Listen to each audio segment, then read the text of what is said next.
L'employeur est tenu de mettre en œuvre une politique de prévention des risques professionnels adaptée à sa propre situation et à celle de ses salariés.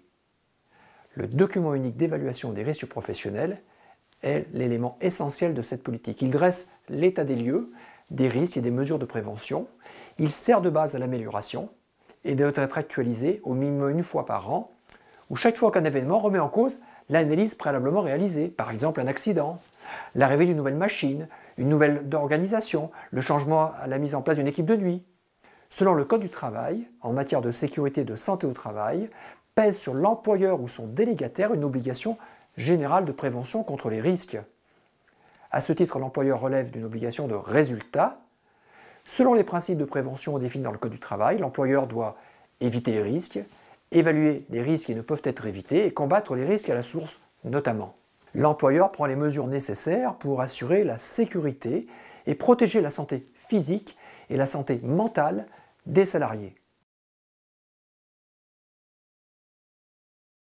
Chaque salarié a un rôle actif pour la protection de la santé et de la sécurité. C'est l'article 4122-1 du Code du travail. Il incombe à chaque travailleur de prendre soin, en fonction de sa formation, selon ses possibilités, de sa santé, de sa sécurité, ainsi que celle des autres personnes concernées par ses actes ou ses omissions au travail. On distingue la responsabilité civile et la responsabilité pénale. La responsabilité civile est celle liée à l'exécution du contrat de travail. Elle vise à payer les conséquences des dommages des accidents du travail ou de la maladie professionnelle.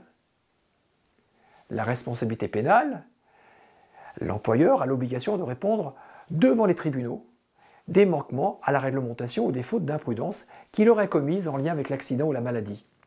À ce titre, il peut être condamné à des sanctions financières, des amendes, voire des peines de prison. La responsabilité s'assure. La responsabilité pénale, elle, ne s'assure pas. Les fautes les plus courantes concernent l'absence d'information qui serait donnée au salarié, qui doit donner les consignes appropriées aux travailleurs, un manque de formation des salariés, un manque d'accompagnement, un contrôle insuffisant de l'application des mesures de sécurité, la sous-évaluation des risques, une prévention insuffisante, des mesures de prévention inadéquates. L'employeur peut déléguer ses responsabilités ou partie de ses responsabilités à ses subordonnés. En matière de délégation de pouvoir, le délégataire doit disposer de l'autorité nécessaire, de la compétence et des moyens pour exercer effectivement ses pouvoirs et s'assurer de l'application des dispositions correspondantes. Même s'il est préférable et fortement conseillé de matérialiser les délégations de pouvoir par écrit, elles ne le sont pas forcément, elles peuvent être décrétées de fait par les tribunaux. Ce chef de chantier qui est reconnu au travers des témoignages pour son autorité, pour sa compétence, son action sur le terrain, pourra être jugé comme responsable en cas de manquement du fait du pouvoir qu'il exerce et de cette délégation de fait qui lui aura été attribuée.